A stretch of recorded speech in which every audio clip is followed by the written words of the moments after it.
ಹರ್ಷವರ್ಧನ್ ಅವರೇ, ಎಲ್ಲ ನನ್ನ ವೇದಿಕೆ ಮೇಲಿರುವಂಥ ಎಲ್ಲ ಗೌರವಾನ್ವಿತ ಗಣ್ಯರೇ, ಬಂಧುಗಳೇ, ರಘು ಕೌಟಿಲ್ಯ ಅವರಿಗೆ ನಿಮ್ಮೆಲ್ಲರ ಸಮ್ಮುಖದಲ್ಲಿ ಈಗ ಸನ್ಮಾನವನ್ನು ಕೂಡ ಹೋಗು ಕಾರ್ಯಕ್ರಮ ತೊಂದರೆ ಆಗ್ತದೆ, ಮಾಡಬೇಡ್ರಪ್ಪ, ಕಳಿಸೋ ಸೋಮೋ ಪ್ಲೀಸ್. ಈಗಾಗಲೇ ರಘು ಕೌಟಿಲ್ಯ ಅವರಿಗೆ ಸನ್ಮಾನ ಮಾಡೋ ಮುಖಾಂತರ ಅವರಿಗೆ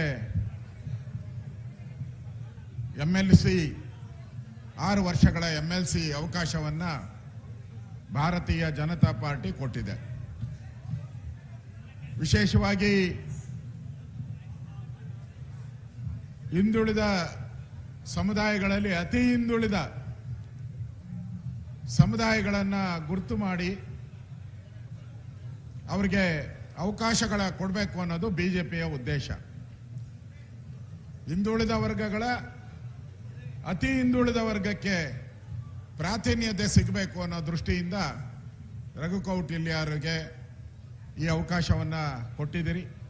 ಅವರು ಇವತ್ತು ಸನ್ಮಾನಿತರಾಗಿದ್ದಾರೆ. ನಿಮ್ಮೆಲ್ಲರ ಪರವಾಗಿ ಒಂದು ಜೋರ ಚಪ್ಪಾಳೆ ತಟ್ಟು ಮುಖಾಂತರ ಅವರಿಗೆ ನಾವು ಸನ್ಮಾನವನ್ನು ಮಾಡಿದ್ದೀರಿ.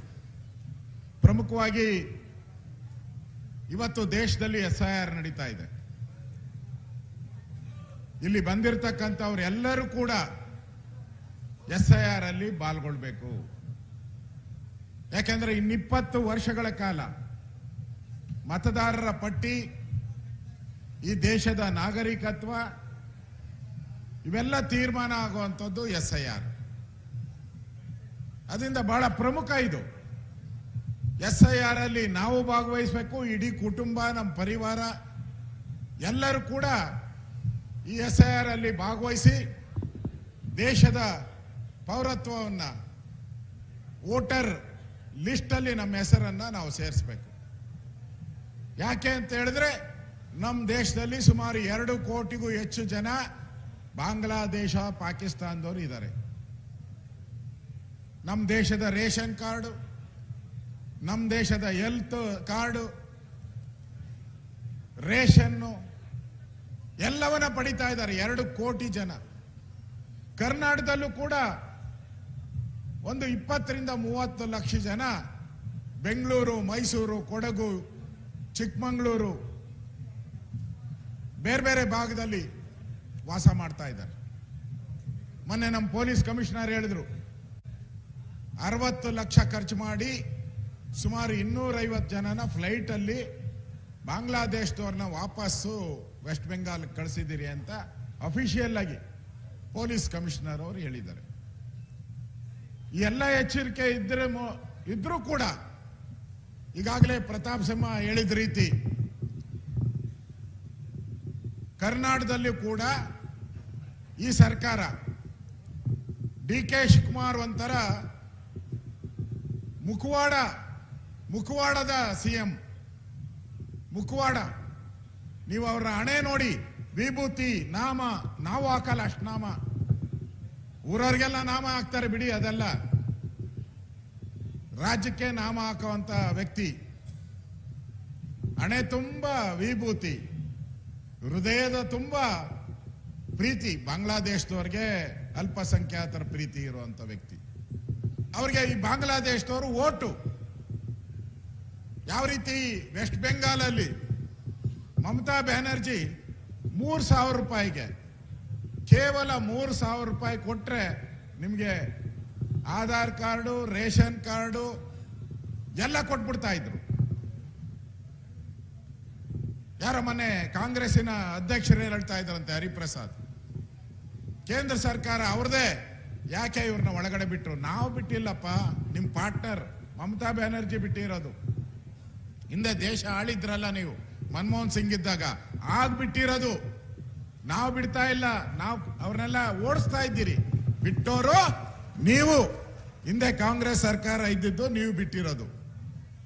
ಇದಕ್ಕೆ ತಡೆ ಮಾಡ್ತಾ ಇದ್ದೀರಿ. ಈಗ ಕರ್ನಾಟಕದಲ್ಲಿ ಇರುವಂತ 20-30 ಲಕ್ಷ ಬಾಂಗ್ಲಾದೇಶದವರು, ಪಾಕಿಸ್ತಾನದವರು ಅವರು ಎನ್ರೋಲ್ ಆಗಕ್ಕೆ ಆಗ್ತಾ ಇಲ್ಲ. ಕಾಂಗ್ರೆಸ್ ಅವರಿಗೆ ಅವ್ರು ಎನ್ರೋಲ್ ಆಗಬೇಕು, ಅವ್ರ ಮತದಾರ ಪಟ್ಟಿಯಲ್ಲಿ ಸೇರ್ಕೊಂಡ್ರೆ ಪಕ್ಕಾ ವೋಟ್ ಅವ್ರಿಗೆ, ಕಾಂಗ್ರೆಸ್ಗೆ ಪಕ್ಕಾ ವೋಟ್. ಅದಕ್ಕೆ ಅವರೊಂದು ಪಕ್ಕಾ ಸ್ಕೀಮ್ ಅನ್ನ ಮಾಡಿದ್ರು. ಏನು ಅಂದ್ರೆ ರೆಸಿಡೆನ್ಷಿಯಲ್ ಸರ್ಟಿಫಿಕೇಟ್ ಕೊಡ್ತಾರೆ ಈಗ ನಿಮ್ಗೆ, ಪರ್ಮನೆಂಟ್ ರೆಸಿಡೆನ್ಷಿಯಲ್ PRS. ಇಲ್ಲಿ ಆದೇಶ ಇದೆ ನೋಡಿ, ಕರ್ನಾಟಕ ರಾಜ್ಯ ಸರ್ಕಾರದ ನಡವಳಿಕೆಗಳು ಅಂತ ಆದೇಶ ಇದೆ. ಆದೇಶ ಹೊರಡಿಸಿದ್ದಾರೆ.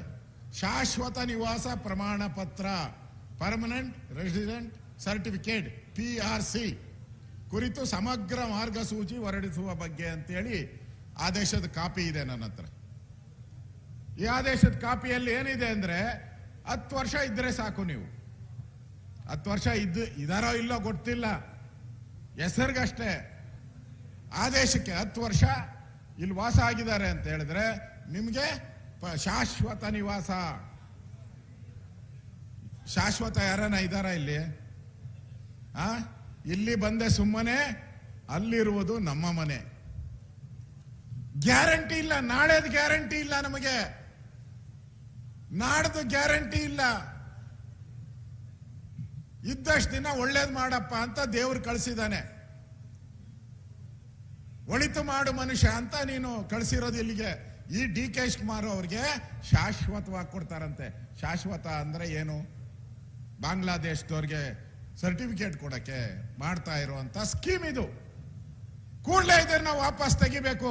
ನಿಮ್ಗೆ ಅಧಿಕಾರನೇ ಇಲ್ಲ. ಸಂವಿಧಾನದ ಆರ್ಟಿಕಲ್ ಪ್ರಕಾರ ನಿಮಗೆ ಅಧಿಕಾರ ಇಲ್ಲ. ಕೇಂದ್ರ ಸರ್ಕಾರ ಮಾತ್ರ ಪೌರತ್ವವನ್ನು ಕೊಡ್ತಕ್ಕಂಥದ್ದು.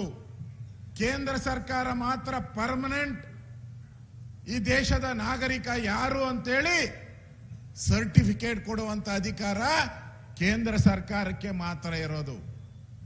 ಅದನ್ನ ತಿರುಚಿ ಈಗ ಏನು SIR ನಡೀತಾ ಇದೆ, ಇದು ಕೌಂಟ್ರು SIR. ಇದು ಕೌಂಟ್ರು ಏನು ಅಂತ ಹೇಳಿದ್ರೆ ಬಾಂಗ್ಲಾದೇಶದವ್ರನ್ನ ಸೇರ್ಸೋದು, ಅವ್ರಿಗೆ ರೇಷನ್ ಕಾರ್ಡ್ ಕೊಡೋದು, ನಮ್ಮ ಅಕ್ಕಿ ನಮ್ಮನ್ನ ಎಲ್ಲ ಕೊಟ್ಟು ಅವ್ರು ಬಾಂಗ್ಲಾದೇಶಕ್ಕೆ ಪಾಕಿಸ್ತಾನಕ್ಕೆ ಮೆಸೇಜ್ ಕೊಡೋದು. ಇಲ್ಲಿಂದ ಈ ದೇಶದಲ್ಲಿ ಏನೇನು ಕಾನೂನು ಕೆಡಿಸ್ಬೇಕು, ಕಾನೂನನ್ನ ಹದಗೆಡಿಸ್ಬೇಕು, ಅದನ್ನ ಮಾಡೋ ಅಂತವ್ರು ಎಲ್ಲರೂ ಕೂಡ ಇರೋಂಥವ್ರು. ಇವ್ರು ಕೊಡ್ಬೇಕೋ ಬೇಡೋ ಯೋಚನೆ ಮಾಡಿ. ಕೊಡ್ಬೇಕಾ ಇವ್ರಿಗೆ? ನಮ್ಮನ್ನ ತಿನ್ನಕ್ ಬರ್ತಾ ಇದ್ದಾರೆ, ನಮ್ ರೇಷನ್ ತಿಂತಾರೆ, ನಮ್ಮ ಹಣ ತಿಂತಾರೆ, ನಮ್ ನೀರು ಕುಡಿತಾರೆ. ಇವ್ರಿಗೆ ಪರ್ಮನೆಂಟ್ ಏನನ್ನ ಕೊಟ್ರೆ ಅದನ್ನ SIR ಒಳಗಡೆ ತೂರ್ಸಕ್ಕೆ ಮಾಡ್ತಾ ಇರೋವಂಥದ್ದು. ನೋಡಪ್ಪ, ನನ್ನ ಹತ್ರ ಪರ್ಮನೆಂಟ್ ಸರ್ಟಿಫಿಕೇಟ್ ಇದೆ. ಕೇಂದ್ರ ಸರ್ಕಾರ ಅವರದೇ ಆದಂತ ನಿಬಂಧನೆಗಳ ಕಳಿಸಿದ್ದಾರೆ. ಈ ದೇಶದ ನಾಗರಿಕ ಯಾರು ಅಂದ್ರೆ ಅವರ ಅಪ್ಪ ಅಮ್ಮ 2000ರಲ್ಲಿ ಇಲ್ಲಿ ವೋಟರ್ ಲಿಸ್ಟ್ ಅಲ್ಲಿ ಇರಬೇಕು.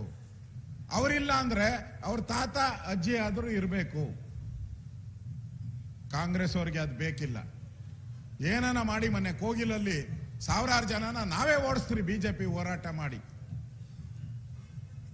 ಅವ್ರನ್ನ ಮತ್ತೆ ವೋಟರ್ ಲಿಸ್ಟ್ಗೆ ಸೇರಿಸುವಂತ ಒಂದು ಹುನ್ನಾರ, ಅದಕ್ಕೆ ಅವರು ಆರ್ಡರ್ ಕಾಪಿಯನ್ನ ಇಶ್ಯೂ ಮಾಡಿದ್ದಾರೆ DK ಶಿವಕುಮಾರ್ ಅವರು. ಒಂದ್ ರೀತಿ ಕೇಂದ್ರದ ಕಾನೂನೇನಿದೆ ಅದನ್ನ ತಿರುಚುವಂತ ಪ್ರಯತ್ನ. ಪರ್ಮನೆಂಟ್ ಆಗಿ ಕೊಟ್ಬಿಟ್ರೆ ಅವ್ರು ಪರ್ಮನೆಂಟ್ ಆಗಿ ಕಾಂಗ್ರೆಸ್ ವೋಟ್ ಹಾಕ್ತಾರೆ ಅನ್ನೋ ದೃಷ್ಟಿಯಲ್ಲಿ ಇಟ್ಕೊಂಡು ಮಾಡ್ತಾ ಇದ್ದಾರೆ. ಅದಕ್ಕೆ ಕೂಡಲೇ ಇದನ್ನ ನಾನು ಆಗ್ರಹ ಮಾಡ್ತಾ ಇದ್ದೀನಿ, ವಿರೋಧ ಪಕ್ಷದ ನಾಯಕನಾಗಿ ಕೂಡಲೇ ಇದನ್ನ ವಾಪಸ್ ಪಡಿಬೇಕು. ವೈಲೇಷನ್ ಆಫ್ ಕಾನ್ಸ್ಟಿಟ್ಯೂಷನ್, ಸಂವಿಧಾನವನ್ನ ತಿರುಚುವಂತ ಪ್ರಯತ್ನ ಮಾಡ್ತಾ ಇದ್ದೀರಾ. ನಿಮಗೆ ಅಧಿಕಾರ ಇಲ್ಲ, ಇದನ್ನ ವಾಪಸ್ ಪಡಿಬೇಕು ಅನ್ನೋ ಆಗ್ರಹವನ್ನ ನಾನು ಮಾಡ್ತಾ ಇದ್ದೀನಿ. ಪ್ರಮುಖವಾಗಿ ಇವತ್ತು ನಾವು ನೋಡ್ತಾ ಇದ್ದೀರಿ, ಕರ್ನಾಟಕ ಸರ್ಕಾರ ಆಗ್ಲೇ 3.5 ವರ್ಷ ಆಗೋಯ್ತು. ಸಿದ್ದರಾಮಯ್ಯ ನೇತೃತ್ವದಲ್ಲಿ 3 ವರ್ಷ ಆಗೋಯ್ತು. ಸಿದ್ದರಾಮಯ್ಯ ಏನ್ ಮಾಡಿದ್ರು? ಸೈಟ್ ಮಾಡ್ಕೊಂಡ್ರಷ್ಟೇ. ಎಲ್ಲಿ? ಮೈಸೂರಲ್ಲಿ. ಯಾವ ಸೈಟ್ಗಳು? ಮೂಡ ಸೈಟ್ಗಳು. ಮೂಡ ಸೈಟ್ ಮಾಡ್ಕೊಂಡ್ರೆ ಅಷ್ಟೇ ಸಾಧನೆ. ಏನಾನ ನೀರಾವರಿ ಯೋಜನೆ ಮಾಡಿದ್ರ? ಏನಾನ ಡ್ಯಾಮ್ ಕಟ್ಟಿದ್ರ? ಡ್ಯಾಮ್ ಕಟ್ಟಿದವ್ರು ಇಲ್ಲೇ ಅವ್ರೆ. ಮೈಸೂರು ಮಹಾರಾಜರವರು ಡ್ಯಾಮ್ ಕಟ್ಟಿದವರು ಇಲ್ಲೇ ಅವ್ರೆ. ಈ ಮಹಾದೇವಪ್ಪ ಮೊನ್ನೆ ಬಿಟ್ರಲ್ಲ, ಅವ್ರು ಹೋಗಿ ಒಂದು ಬೋರ್ಡ್ ಹಾಕವ್ರೆ, ಟಿಪ್ಪು ಸುಲ್ತಾನ್ ಕಟ್ದ ಅಂತ. ನಾನು ಮೊನ್ನೆ ನೋಡಿದೆ, ಅಲ್ಲೊಂದು ಬೋರ್ಡು ಹಾಕವ್ರೆ. ಕಟ್ಟಿದವ್ರು ಇವರು, ಹೆಸರು ಅವ್ರದ್ದು. ಅಂದ್ರೆ ಈ ಸರ್ಕಾರ, ಕರ್ನಾಟಕದಲ್ಲಿ ಈ ಸರ್ಕಾರ ಬಂದಿದೆಯಲ್ಲ, ಇದು ಟೆಂಡರ್ ಸರ್ಕಾರ. ಟೆಂಡರ್ ಇರೋದೆಷ್ಟು ದಿನ? ಇನ್ನ 1.5 ವರ್ಷ ಮಾತ್ರ. 1.5 ವರ್ಷ ಮಾತ್ರ ಈ ಸರ್ಕಾರ ಇರೋದು. ಅದು ಗ್ಯಾರಂಟಿ ಇಲ್ಲ. ವಿಜಯೇಂದ್ರ ಅವ್ರು ಹೇಳಿದ್ದಾರೆ, ಇನ್ನೊಬ್ಬ ಮುಖ್ಯಮಂತ್ರಿನೂ ಆದ್ರೂ ಆಶ್ಚರ್ಯ ಪಡಬೇಡಿ ಅಂತ. ಇರೋದು 1.5 ವರ್ಷ. ಇವ್ರು ಟೆಂಡರ್ ಕರೆದಿರೋದು ಹೆಂಗೆ? ಮನೆ ಟೆಂಡರ್ ಕರೆದಿದ್ದಾರೆ ಬೆಂಗಳೂರ್ದು, ಕಸದ್ದು ಟೆಂಡರ್. ಎಷ್ಟಕ್ಕೆ? 30 ವರ್ಷಕ್ಕೆ. ಕಸದ ಟೆಂಡರು 30 ವರ್ಷಕ್ಕೆ ಕರೆದಿದ್ದಾರೆ. ಇವ್ರು ಇರೋದೆಷ್ಟು? 1.5 ವರ್ಷ. ಎಷ್ಟು ಕೋಟಿ? 39,000 ಕೋಟಿ. ಅದಾದ್ಮೇಲೆ ಟನಲ್ ರೋಡ್ ಅಂತ ಕರೆದಿದ್ದಾರೆ ಒಂದು ಬೆಂಗಳೂರಲ್ಲಿ, ಟನಲ್ ಕೊರೆಯೋದು. ಆ ಮಿಷಿನ್ ಬರಕ್ಕೆ 2 ವರ್ಷ ಬೇಕು ಇಲ್ಲಿಗೆ, ಜರ್ಮನ್ ಇಂದ. ಅದಕ್ಕೊಂದು 40,000 ಕೋಟಿ. ನೀನಿರೋದು ಎಷ್ಟು ದಿನ? 1.5 ವರ್ಷ. ಬಿಡ್ದಿ ರೈತರನ್ನ ಒಕ್ಕಲೆಬ್ಬಿಸ್ತಾ ಇದ್ದೀರಾ. 1000 ಎಕರೆ ಜಮೀನನ್ನ ಒಕ್ಕಲೆಬ್ಬಿಸ್ತಾ ಇದ್ದೀರಾ. ಅಲ್ಲಿ 9,000 ಎಕರೆ ಜಮೀನನ್ನ ಬಿಡ್ದಿ ಟೌನ್ಶಿಪ್ ಮಾಡಕ್ಕೆ ಎಷ್ಟು ವರ್ಷ ಬೇಕು? 15 ವರ್ಷ ಬೇಕು. ನೀನಿರೋದು ಎಷ್ಟು ದಿನ? 1.5 ವರ್ಷ. 1.5 ವರ್ಷ ಇರೋದು. ಎಲ್ಲಾ ಟೆಂಡರು ಮೈಸೂರಿಂದ ಹಿಡಿದು ಹುಬ್ಳಿ ಎಲ್ಲಾ ಕಡೆ ಟೆಂಡರ್ಗಳು ಎಲ್ಲ ರೆಡಿ ಮಾಡ್ಕೊಂಬಿಟ್ಟವ್ರೆ. DK ಹೇಳಿರೋದು ಒಂದೇ, DK ಅಂದ್ರೆ ಟೆಂಡರ್. ಅವರು ಬಂದಿರೋದೇ ಮುಖ್ಯಮಂತ್ರಿ ಆಗಿ, ಟೆಂಡರ್ ಮೇಲೇನೆ ಬಂದಿರೋದು ಮುಖ್ಯಮಂತ್ರಿ. ಟೆಂಡರ್ ಮುಖ್ಯಮಂತ್ರಿ ಅವರು 2.5 ವರ್ಷ ಟೆಂಡರ್ಗಳು ಹಾಕಿದ್ರು. ಯಾರು? ರಾಹುಲ್ ಗಾಂಧಿ ಟೆಂಡರ್ ಹಾಕಿದ್ರು. ಆ ಟೆಂಡರ್ ಅಲ್ಲಿ 2.5 ವರ್ಷ ಮುಗಿದೋಯ್ತು. ಯಾರ್ದು? ಸಿದ್ದರಾಮಯ್ಯದು. ಈ ಟೆಂಡರ್ ಬಂದಿದೆ, ಇದು 2 ವರ್ಷದ್ದು ಟೆಂಡರ್. ಇದನ್ನ DK ಪರ್ಚೇಸ್ ಮಾಡ್ಬಿಟ್ಟವ್ರೆ. DK ಟೆಂಡರ್ ಪರ್ಚೇಸ್ ಮಾಡಿ ಹೇಳಿದ್ದಾರೆ, ನಾನು 3,000 ಕೋಟಿ ಕೊಡ್ತೀನಿ, 4,000 ಕೋಟಿ ಕೊಡ್ತೀನಿ, ನನ್ನ ಈ ಟೆಂಡರ್ ಅಪ್ರೂವ್ ಮಾಡಿ ಅಂತ ಅಪ್ರೂವ್ ಮಾಡಿಸ್ಕೊಂಡು ಬಂದಿದ್ದಾರೆ ಇವರು. ಅದಕ್ಕೆ ಇಲ್ಲಿ ನಮ್ಗೆಲ್ಲರಿಗೂ ಟೆಂಡರ್ ಕಾಟ ಕೊಡ್ತಾವ್ರೆ. ಇರೋ ಬರೋ ಕರ್ನಾಟಕದಲ್ಲಿ ಇನ್ನು 50 ವರ್ಷ ಯಾರು ಸರ್ಕಾರ ಬಂದ್ರೆ, ಯಾರ ಮುಖ್ಯಮಂತ್ರಿ ಆದ್ರೆ ನೆಕ್ಸ್ಟ್ ಅವ್ರೇನು ಕರೆಯಂಗೆ ಇಲ್ಲ. ಟೆಂಡರು ಕಸದ್ದು ಕರೆಯಂಗಿಲ್ಲ, ಟನಲ್ಲು ಕರೆಯಂಗಿಲ್ಲ, ಟೌನ್ಶಿಪ್ ಏನು ಕರೆಯಂಗಿಲ್ಲ. ನೀವು ಆನೆಕಲ್ಲು ಹೋಗ್ಬೇಕು, ಅಲ್ಲಿ KDB ಅವರು ಕೋರ್ಟ್ ವಜಾ ಮಾಡಿದ್ರು ಮತ್ತೆ ಟೆಂಡರ್ ಕರೀತಾ ಇದ್ದಾರೆ. ಅಲ್ಲೇ ರೈತರನ್ನೆಲ್ಲ ಒಕ್ಕಲೆಬ್ಬಿಸ್ತಾ ಇದ್ದಾರೆ. ಇಡೀ ಕರ್ನಾಟಕದಲ್ಲಿ ಎಲ್ಲೆಲ್ಲಿ ಅಕ್ವಿಜೇಷನ್ ಮಾಡ್ಬೋದು, ನನಗಿರುವಂತ ದಾಖಲೆಗಳನ್ನ ನಾನು ತಂದಿದ್ದೀನಿ. ಒಟ್ಟು ಕರ್ನಾಟಕದಲ್ಲಿ ಈಗ ಕಾಂಗ್ರೆಸ್ ಅವರು ಬಂದ ಮೇಲೆ ಸುಮಾರು 60,000 ಎಕರೆ ಟೆಂಡರ್ ಇದನ್ನ ನೋಟಿಫಿಕೇಶನ್ ಅನ್ನ ಮಾಡಿದ್ದಾರೆ. ಏನಕ್ಕೆ? ಸೈಟ್ ಮಾಡ್ತೀನಿ ಅಂತ KDB ಲೇಔಟ್ಗಳು ಮಾಡ್ತೀನಿ ಅಂತ 60,000 ಎಕರೆ ಕರೆದಿದ್ದಾರೆ. ಈಗ ಇರೋ ಸೈಟ್ಗಳೇ ಕಟ್ಟೋರಿಲ್ಲ. ಈಗ ಮೈಸೂರಲ್ಲಿ ನೀವು ಸುತ್ತಮುತ್ತ ನೋಡಿ, ಖಾಲಿ ಇದೆ ಎಲ್ಲ ಸೈಟು. 10% ಮನೆ ಕಟ್ಟಿಲ್ಲ. ಬೆಂಗಳೂರಲ್ಲೂ ಇಲ್ಲ, ಹುಬ್ಳಿಯಲ್ಲೂ ಇಲ್ಲ. ಟೆಂಡರ್ಗಳು ಮಾತ್ರ ಕರೀತಾ ಇದ್ದಾರೆ. ಈ ಸರ್ಕಾರ ಕಮಿಷನ್ 60% ಕಮಿಷನ್ ಹೊಡೆಯಕ್ಕೆ ಬಂದಿರುವಂತ DK ನೇತೃತ್ವದ ಸರ್ಕಾರ. ಇದು ಇರ್ಬೇಕೋ ಬೇಡೋ? ಇರಬೇಡದು ತಾನೇ? ಇರಬಾರ್ದು. ಅದಕ್ಕೋಸ್ಕರ ನಾವು BJP ಈ ಒಂದು ಸಮುದಾಯ ಯಾವ ತುಳಿತಕ್ಕೆ ಒಳಗಾಗಿದ್ದಾರೆ, ಸಣ್ಣ ಸಮುದಾಯ ಇದೆ, ಈ ಸಮುದಾಯದವ್ರನ್ನ ಗುರುತು ಮಾಡಿ ಇವತ್ತು ನಾವು ಅವರಿಗೆ MLC ಸ್ಥಾನವನ್ನ ಕೊಟ್ಟಿದ್ದೀರಿ. ಅದೇ ರೀತಿ ರಾಜ್ಯಸಭೆಗೂ ಕೂಡ ಮೊದಲ ಬಾರಿಗೆ ಒಬ್ಬ ಕುರುಬ ಸಮಾಜದ ವ್ಯಕ್ತಿನೂ ಕೂಡ ನಾಗರಾಜ್ ಅನ್ನೋರ್ನ ನಾವು ಇವತ್ತು ರಾಜ್ಯಸಭೆಗೂ ಕಳಿಸಿದ್ದೀರಿ ನಾವು. ಅದರಿಂದ BJP ಇವತ್ತು ಆ ಸಮುದಾಯಗಳ ಪರವಾಗಿ ಯಾರ ತುಳಿತಕ್ಕೆ ಒಳಗಾಗಿದ್ದಾರೆ ಆ ಸಮುದಾಯದ ಪರವಾಗಿ BJP ನಾಮಿನೇಷನ್ಗಳನ್ನ ಮಾಡ್ತಾ ಇದ್ದೀರಿ. ಈ ದೇಶದ ಪ್ರಧಾನಿನೇ ಹಿಂದುಳಿದವರು, ರಾಷ್ಟ್ರಪತಿನೇ ಸಣ್ಣ ಸಮುದಾಯದವರು. ಈ ತರ ಸಣ್ಣ ಸಮುದಾಯಕ್ಕೆ ಅವಕಾಶವನ್ನ ಕೊಡುವಂತ ಕೆಲಸವನ್ನ ನಾವು BJP ಮಾಡಿದಿರಿ. ಇವತ್ತು ಕರ್ನಾಟಕದಲ್ಲಿರುವಂತ ಈ ಭ್ರಷ್ಟ ಸರ್ಕಾರ ತೊಲಗಬೇಕು. ಇಲ್ಲ ಅಂದ್ರೆ ಮುಂದೆ ಈ ರೈತರು ಯಾರನ್ನು ಉಳುಮೆ ಮಾಡಕ್ಕೆ ಸಾಧ್ಯ ಇಲ್ಲ, ಬಡವರು ಯಾರು ಬದುಕಕ್ಕೆ ಸಾಧ್ಯ ಇಲ್ಲ. ಯಾರಿಗೆ ಫ್ರೀ ಫ್ರೀ ಅಂತ ಹೇಳ್ತಾ ಇದ್ರು, ಅದು 5,000 ಕೋಟಿ ಲೂಟಿ ಹೊಡೆದಿದ್ದಾರೆ. 5,000 ಕೋಟಿ ಆ ಬಡವರಿಗೆ ಕೊಡುವಂತ ಹಣದಲ್ಲಿ 2,000 ರೂಪಾಯಿ ಕೊಡ್ತೀನಿ ಅಂತ 2 ತಿಂಗಳು ಕೊಟ್ಟೇ ಇಲ್ಲ. ಎಲ್ಲೋಯ್ತು ಅಂತ ಗೊತ್ತೇ ಇಲ್ಲ ಅಂತಾರೆ. ಅಂದ್ರೆ ಫ್ರೀನಲ್ಲೂ ದುಡ್ಡು ಹೊಡೆಯೋ ಸ್ಕೀಮ್ ಅನ್ನ ಮಾಡಿರುವಂತ ಸರ್ಕಾರ ಇದು. ಇದುವರೆಗೂ ಲೆಕ್ಕ ಇಲ್ಲ. ಅದನ್ನ ವಿಧಾನಸಭೆಯಲ್ಲಿ ನಾವು ಕೇಳೋರಿದ್ದೀರಿ, ಕಳೆದ ವಿಧಾನಸಭೆಯಲ್ಲಿ ಹೇಳಿದ್ದೀರಿ, ಈ ವಿಧಾನಸಭೆಯಲ್ಲೂ ಅದನ್ನ ಪಟ್ಟಿಡಿದು ಆ ಸಮುದಾಯಕ್ಕೆ ಏನು 2,000 ತಿಂದಿದ್ದಾರೆ ಅದನ್ನ ವಾಪಸ್ ಆ ಜನಗಳಿಗೆ ಕೊಡುವಂತ ನಾವು ಕೆಲಸವನ್ನ ಮಾಡ್ತೀರಿ. ಇವತ್ತು ರಘು ಕೌಟಿಲ್ಯ ಅವರಿಗೆ ಈ ಕಾಯಕ ಸಮಾಜದ ಒಕ್ಕೂಟ ಮಾಡಿರ್ತಕ್ಕಂಥ ಅಭಿನಂದನೆ. ಅರ್ಥಪೂರ್ಣವಾದಂಥ ಕೆಲಸವನ್ನ ಮಾಡಿದ್ದಾರೆ. ನಿಮ್ಮೆಲ್ಲರ ಪರವಾಗಿ ನಾನು ಕೂಡ ರಘು ಕೌಟಿಲ್ಯ ಅವರಿಗೆ ಅಭಿನಂದನೆ ಸಲ್ಲಿಸಿ ನನ್ನ ಮಾತು ಮುಗಿಸ್ತಾ ಇದ್ದೀನಿ. ಧನ್ಯವಾದಗಳು. ಭಾರತ್ ಮಾತಾ ಕಿ.